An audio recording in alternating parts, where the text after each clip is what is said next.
Access granted. God, Church. Perfect.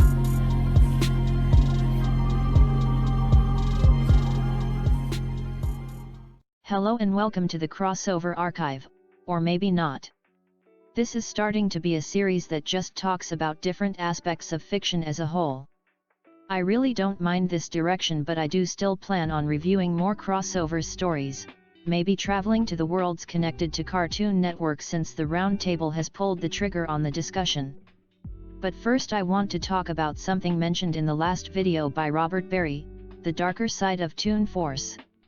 What does it mean for Toon Force and fiction as a whole when we take in consideration Zalgo and the darker variations of Toons? Interesting implications will arise from this.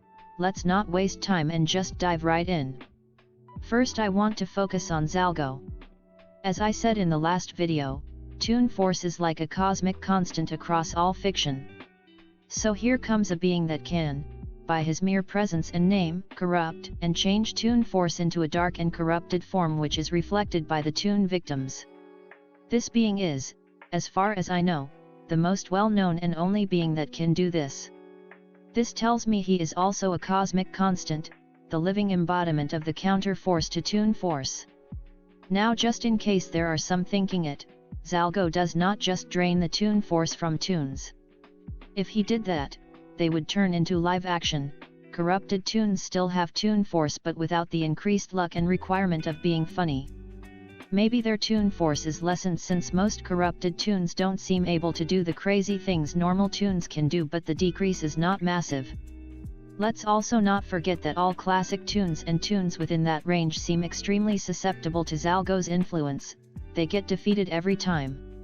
We don't know how Zalgo's effects would influence anime characters. Maybe he could corrupt light-hearted ones like Lucky Star or K-On!, but stuff like Berserk and Goblin Slayer would be safe since they are so dark already. I would shudder to think of a world like Berserk becoming even darker because of Zalgo. Anyway, we're not done with Zalgo yet. I want to hammer home just how widespread his influence is. Within fiction, it's very possible that Zalgo, based on his shown appearances, is responsible for Sonic EXE and all associated, Mario Music Box, the vast amount of creepypasta of SpongeBob and other cartoons, the Garfield creature in SCP, any cartoon or anime that once was bright and normal but was turned dark and insane. This does not include stuff like Bendy though, since we know what caused that and it was not an extra-dimensional nightmare. Only includes stuff that became darker for no real reason and just happened or exists somewhere out there. When it comes to naturally darker Toon creatures like those of Cartoon Cat, who is also apparently a cosmic being, their connection to Zalgo is unknown. They could be the result of Zalgo's corruption, an extension of Zalgo, creatures born from a Toon world consumed by Zalgo, or just naturally occurring dark Toons. However, since Zalgo seems to be the being that embodies the idea of corrupting Toons, I'm sure there is some connection. Maybe a connection better left in the unknown. Some answers are better left unanswered. This is not even mentioning the other side to Zalgo, the Eldritch Abomination side. I wonder how he connects to the Azathoths, Demon Banes and the Lovecraft one, running out there in the void. Yep, there are at least 2 sleeping Azathoths out there in the deep expanse of fiction. Because of all of this, when it talks about him opening his 7th mouth, it's not talking about one world. Maybe it's talking about all of fiction itself. Scary thought. Okay, that's enough about Zalgo, let's move on to talking about something seemingly off-topic. The void and dark universe of DC. The counter-Toon Force and the Eldritch Abomination side of Zalgo leave me with no choice but to link them to the underbelly of fiction. We all know that fiction has some truly disgusting things in it, most of it is within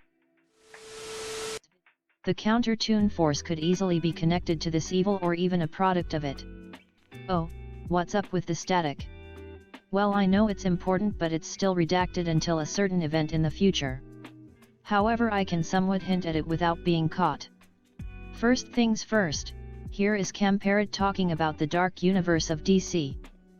The Dark Multiverse is a realm of infinite nightmares, out far past the source. It is the realm of all fears and possibilities. These possibilities and fears remained dormant until the source wall was broken, and then they started to wake up, mutating into something more. Creation is like a fishbowl in the ocean compared to the dark multiverse, and the evidence of this could not be more clear. We see that the dark multiverse contains realities imposing enough to contain their own dark side, their own sources, and even their own anti-monitors. There are stories of the dark multiverse within Lucian's library in the Dreaming, and even just reading them threatens to burn the entire library down. Despite the massiveness of this structure, it is surrounded by a realm far larger.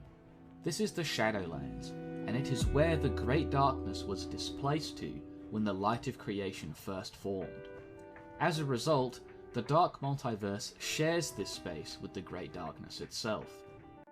Now almost every verse in fiction has a place like this, a dark underbelly where the darkest things of that verse exists. There are even some verses that are nothing but that darkness. Anyway, think of these places like pools at the end of a river. All of those pools connect to the larger sea. Sometimes, things tend to leak out of that sea, let's just say that. Since the counter-Toon force is something that is very connected to that dark sea and spreads to almost every corner of fiction, it's safe to say that it originates in that place. And the embodiment of that dark force? Well, I'll let you use your imagination.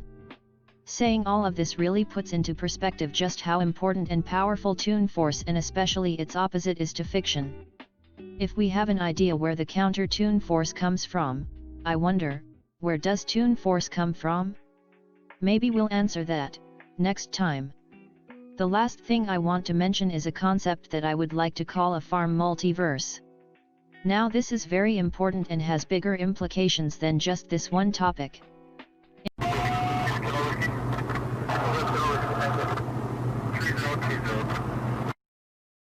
I gave you a lot to think about, including whether our universe is a farm universe or the product of one. I hope to see great and thought-inducing comments that get our brains going. With that, I'm done.